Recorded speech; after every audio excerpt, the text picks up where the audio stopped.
Hey guys, this is going to be probably a short video, and it's just going to be like a little bit of updates. A lot, but none has really been happening. We actually built a new run for the silkies, and it's not the same run that the golden comets have, and I may include a video clip of it and show you what it looks like. Basically all that happened was my dad has these like free work things, that wooden things that hold a bunch of stuff, and it's like these huge wooden things, and he asked if he could have one for free, and they were like, yeah, you can have one. So my dad brought it home, and we went to Lowe's and bought some wire, and went all the way around it and protected it, put like this nice tarp on top on one section of the sides. That way if it rains and they're in the run, they can go to that section, or if it's too sunny and hot, they can go to that section. We actually just got done with it today, so that was something we were working on for our weekend for Memorial Day. It's Memorial Day yesterday. Today is Tuesday. Happy Memorial Day to everybody and all the veterans out there. Thank you for everyone who serves the country. I just want to get that out there and say that. Yes, I dyed my hair back to its like natural color, brown. I was getting tired of all that yellow, so that's another thing that changed on me, is I dyed my hair brown. I like it a lot better. I mean, I hated the yellow. I was ready to get rid of it. As you guys know, Dolly and Odie's eggs, I collected them for about, I think it went on a whole week or 2 weeks. I think it was like over maybe a little bit of 2 weeks.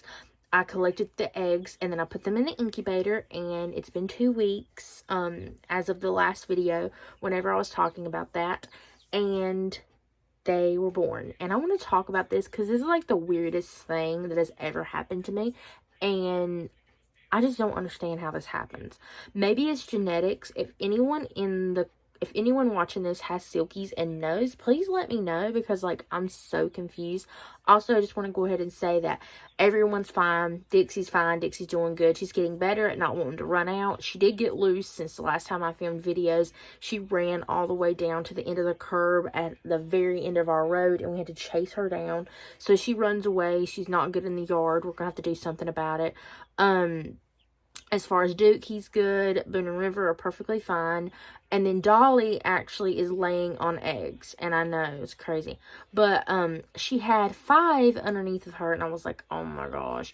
Like, I already just had 4 born. And like, if all those 5 were fertile, then I'm like, I'm screwed. Because, like, I don't have room for all those chicks. So I was like, it's time to candle them. And of course, I would have been perfectly fine if all 5 of them would have been fertile. I would have just made do. My mom was like, if they are all 5 fertile, we'll just find something. We always find something to do. But, we took all the eggs out from underneath of her today, and I took them in the house and candled them on my incubator that I have, and I hurried up. I went really quick with it.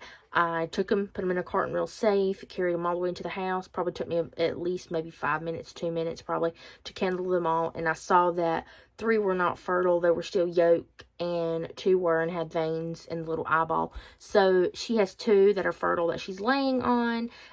As far as it goes with like how Odie is treating her while she's sitting on her eggs, he doesn't really bother her at all, actually. He actually just stays down in the run, and when it's nighttime, he goes up and sits on the run, and he doesn't care, what she's doing. He doesn't bother her, and if he even goes near her, she growls at him, so that's not going to be the issue. As far as whenever the chicks hatch and they're in the chicken coop with him, I don't know how he's going to treat them, but my grandpa says that, mama hens who hatch babies are very protective over their babies, and if he even tries to hurt the babies, she will lay one on them. So hopefully that's what happens.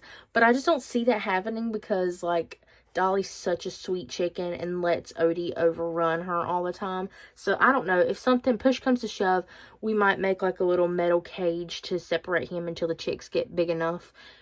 Find something to do, because we're obviously not going to let him sit there and kill them. That's not going to happen. I also discussed the fact that when those chicks get born and Dolly's raising them, about starter and stuff like that, is she's on layer pellets and layer crumble mix. So she'll go back to her starter feed. She'll eat starter feed with them and teach them how to eat. And when the big water that's in there, I'll change it into the little water. She can drink out of that. And put marbles in it, of course, that way those chicks don't drown. I'll do all the same things I do with a chick and a brooder, but just outside. And as far as heat lamps go, we have a light inside of the chicken coop, and we'll put a heat lamp in there, even though I don't think they'll need it, because if they get cold, they'll go underneath their mom, like their mom's their heat lamp. But if we notice that maybe she's not doing a good job at covering them up, then we'll put a heat lamp in there. Now, if, let's say, the chicks are born and she's a terrible mom and isn't wanting to teach them how to eat food, she is not protecting them, if push comes to shove, I'll take those two inside the house and raise them in a brooder.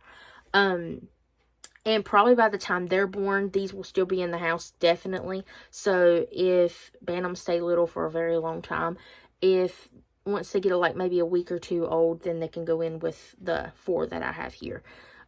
If the 2 hatch, hopefully both of them hatch. Hopefully there's no issue with it. But I was bothering her a lot today. Whenever I was like shifting the eggs and candling them, I was bothering her, and I could tell it was making her upset because she growls. And so when I went back out there today to make sure that everything was okay, because I knew I had been bothering her all day, and I went in there to go also give food because they need food. And she had moved herself and her eggs near like the little perch, you know. She moved all of her eggs, 2 of them, and herself over. So I had to like pick her up, bring her eggs with her, and sit her back down where she's supposed to be, because at nighttime Odie will go on the perch and like step on her. So we didn't want that to happen and the eggs to get squished. So every day I make sure that all the eggs are underneath of her. Now that it's just 2, I just make sure they're underneath of her, because she is a new mom. You know, she's not, you know, doesn't know everything. But when I was taking the eggs, storage got full, it like cut me off. But what I was trying to say is, she's not experienced, Dolly isn't, with hatching eggs. So that's the reason why every day I make sure the eggs are underneath of her, because she does a great job. Don't get me wrong, she is such a great layer, like laying on eggs. I mean, she's a great production chicken too for like fertile eggs, but she's also a great mom as far as laying on eggs, which is what silkies are known for. Silkies and showgirls are known for being very broody and very good moms. So that, she's like in her own nature, like that is their nature. They are good at being broody. Broody basically just means just wanting to lay on eggs and hatch them. Broody chicken is, that's what it means. Don't get it confused with brooder, which is what you keep your baby chicks in. So yeah, she's very broody and she growls at you, but she's not that mean and broody chicken, which is what I like, because a normal broody hen, you go to like look underneath and they'll peck you. No, she just like gives like a growl, and she'll let you do whatever you want to. If you need a situator, she'll let you do that, which honestly makes me happy. So when their chicks are born and I need to be like checking on them, she's not gonna kill me. I mean, when they're born, she may do that, because mama hens are very protective over their babies. So maybe whenever those chicks do hatch, she may get that way. But yeah, I don't want anybody worrying about, I'm going to let those chicks die because Odie's in there, or if she's not a good mom, I'm just going to let them, like, nature's take their course. No, I'm not like that kind of person who's just like, it's nature. Nature's going to take care of it. If they die, that's a part of nature. No, if she's not taking good care of them and not doing anything with them, then I will be their mama and take over and do that. You know, do that motherly part for them, because she doesn't know what she's doing. But I have a feeling she's going to be a good mom, and I have a feeling she's going to teach them what they need to know. And like I said before, I will switch her food and Odie's food over to starter again, which is not going to kill her. And it's not going to kill him. And as far as the big water goes that's in the thing, I know you guys are probably like, they're going to drown. No, I'm going to take that big water out and put the little, you know, chick waters with marbles in it for at least the first week. And Odie and Dolly will just have to learn how to drink out of that. As far as letting her go down into the run, no, I will keep the run door closed. Probably put Odie down at the bottom, and like during the day, you know, at nighttime, open it up and put him in there. But during the day, definitely keep him down at the bottom, because you need to have the door shut in order for the chicks not to fall out or anything like that, for safety reasons. And during the day, Odie mostly stays down below anyways, and I'll just put a feeder down there and his water, and he can stay down there during the day, and at nighttime I can just put him up if he gets along with those chicks. If not, if he acts like he's going to murder them, then he'll get separated until those chicks are older and are at the point where they can protect themselves. But yeah, there is my little update on she's sitting on eggs. As far as me hatching any more eggs, I'm not going to. I think I'm good enough as many chickens as I have. Now, if some freak accident happens and they die, you know, then of course I'll hatch more. But for the time being, I'm satisfied with the number of chickens that I have, and I don't want any more. You know, for right now, for at least a good year or two, because I have a lot. And I'm not saying it's a lot of work, because honestly I could probably take on 100 chickens and be perfectly fine, but it's like the cost. You know, chickens are not cheap, their feed's not cheap, so it's just the cost that I don't want to make it go up anymore, because like I said, we're buying a house and I don't want to make the cost go up even more and be a burden. So I don't really have to buy that much chicken feed. I only have to buy maybe like a bag every 3 weeks or a month. As far as a bag of starter and a bag of layer pellets and crumble a month, like every 3 weeks. So they don't really go through that much. It's probably even a month. I'm probably exaggerating. I know Odie and Dolly, it took them such a long time to go through the starter. The laying pellets and layer crumble. It took them such a long time to go through that. I actually just now had to purchase some, and I still had some. So they're going through a lot. And then I'm switching the Golden Comets and the, I'm introducing layer crumble to the Golden Comets and the Silkies and Showgirls that are outside. I'm just introducing it. I'm mixing it with their starter, and I'm introducing them to cracked corn, which I have been for a while now. And they already love mealworms, as you guys know. You can start feeding your chicks mealworms at like a month or 2 months old. So yeah, but you got to make sure to break it up if it's like a smaller chicken. So yeah, but I want to show you my little chicks because they're so cute. You guys know Odie and Dolly and their colors. They're like black and black. Like obviously out of that you would think that you would get little black chicks, but let me just show you, because like I'm confused. Did like another one of my chickens get out and Ollie and Dolly just like have a baby with them? Because like I'm so confused with the coloration of these chicks. Let me show you. I actually have them in my room because they whine whenever they're in the living room. They like need attention at all times. Yes, they're huddling up, but I just think they like to huddle up with each other. There's a heat lamp. They can come over here and get inside the heat. It's literally on this, and if you're thinking it's too hot, they can come over here and lay down, and they're usually spread it out, but for right now in the video I might just be scaring them because I'm talking a lot and they're just sitting together. But yeah, let me show you these colors. I'll go ahead and open it up and hold them and show you. Use my little fence thing that keeps Marley from murdering my chicks. Okay, so this is how I was expecting all of my silkies to come out as. Oh my god, isn't it so cute? I was expecting all of them to come out as black and a little bit of white, because Odie and Dolly had a little bit of white on their chest. This is how I was expecting all the chicks to come out. Look how cute. Freaking stinking adorable. They're only a day old, or almost 2 days old actually. So they're really little, and they have the 5 toes. They're all silkies. I don't know the genders. Like I've said before, it takes a while. But I'm going to show you how some of them came out. I want to show, yeah, let's show this one. You guys look at this coloration and tell me how 2 black chickens made this. Like, please explain to me how 2 solid black silkies made, I'm holding it really carefully, made ones with stripes on them. Huh? White stripes. Like, it looks like a partridge, doesn't it? Like, I'm so confused. They're so cute. Oh my god. They're so cute. And they have white feet. Like, did your mom cheat or something? But there's not even possible. It's not possible. There's only one rooster who's black, and she's black. It does not make sense to me. Look. And I'm checking them for, like, pasty butt and everything. I'm, like, super patrol. I'm always super patrol with all my chicks. Now, I have 3 of the ones that are this color and 1 black one. So, let me show you the other ones. Same thing. Same colors, everything. Look. Tell me that ain't cuteness overload. I need to take a picture. Alright, I'm going to put you two down, and I'm going to show the other one and why it's so special. I'm going to give you guys like a little education, kind of. Well, I'll keep one out for an education purpose. Come here, baby. Okay, so if you're not familiar with poultry or chicks, there's something called a vented skull. And that's what this little silkie has. I have another showgirl that has the same exact thing. I got the eggs off Etsy, and I love, you know, the person I got them from, and I would totally buy from again. But the vaulted skull is just something that happens with chicks. And as you can see, this is what a normal head looks like, and here's the vaulted skull.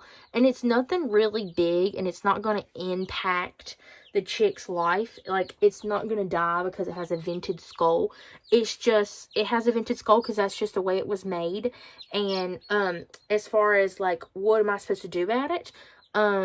It's going to live a perfectly normal life. It's just you're going to have to protect it a little bit more when it comes to someone hitting its head because its skull is really thin. Even as a chick, all the other chicks' skulls are very thin. But this one, particularly because it does have a vaulted skull, has an even more sensitive head. So you just got to really pay attention. And that's the same way with as y'all know, is Dorothy. I call her Ducky because she makes a duck noise. So that's her new name, Ducky. And Ducky's head is the same way. And we just make sure that nobody pecks her head. And, you know, make sure not to pet her head. So, yeah. Look. So cute. Yeah. Show them your feet. Show them how white your feet are. Oh, where's the other foot? He's got it crunched up. Or she's got it crunched up. Alright, let's put you back. You're probably going to get cold on me. Even though they love to be picked up.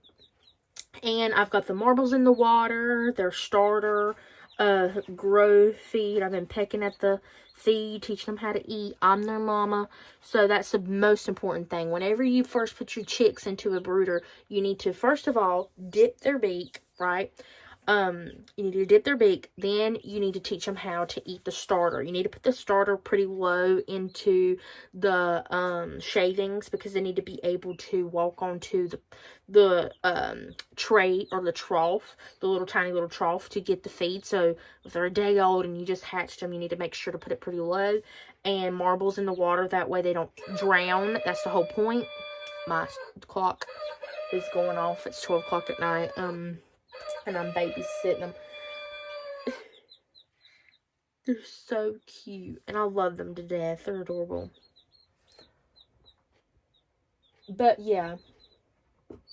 This is how I was expecting all of them to come out. I knew I was going to have, like, ACDC type of chickens. Because I knew they were going to probably be all black. And when they came out looking like the other ones, I was like... And I'm not saying that they're, like, cuter than this one. They're all super duper cute. But, like, I'm so shocked. How did two black silkies make one with white and stuff? Someone told me that it can happen from, like, genetics and stuff. Maybe they had a white grandma or something. Maybe Odie and Dolly had, like, a white mom and a black silkie that was a dad, or, you know, other way around. That could have happened, and the genetics could have made this happen. And I also don't know what you would call that coloration. It looks like a partridge, like Charlie, my partridge, but I'm just so confused because they do have a little bit of brown, but they have more gray. Someone said it can be blue, or a lavender is another type of silkie breed. A lavender silkie. So when they poop, you need to make sure that you're checking for pasty butt. And I've mentioned before how to get rid of pasty butt. You just take like a warm Q-tip and rub around their, you know, their little vent very gently. You don't want to rub it too hard. Gently, and then like take the dry end of the Q-tip and dry it and get all the poop off. And they should be good to go. I use medicated feed at the first couple of weeks, and I use it actually all through their whole entire life because it prevents them from getting coccidia and stuff that can kill them. So, yeah. Look how cute. They're like, put our light back on us. They're not acting like they're cold. They're separated and eating. It's probably like the perfect temperature. My room's kind of warm. Yeah, perfect temperature. There's your marble water. Beep, beep, beep. And I always keep a thermometer inside of my brooder so I can check the temperature and stuff. They're eating and drinking perfectly fine. So that is my little update for what I've been doing. Babying, taking care of baby chicks again. And yeah, building a chicken run, which will be my next video or either added on in this video. So, yeah. Well, thank you guys so much for watching, and I will definitely do more videos. Sorry, I've been so, like, laid back on videos. I haven't filmed a video in, like, 2 weeks, and I normally film one, like, every single week. So, yeah, thank you guys so much for watching, and I'll see you guys next time on Abby's Scoop.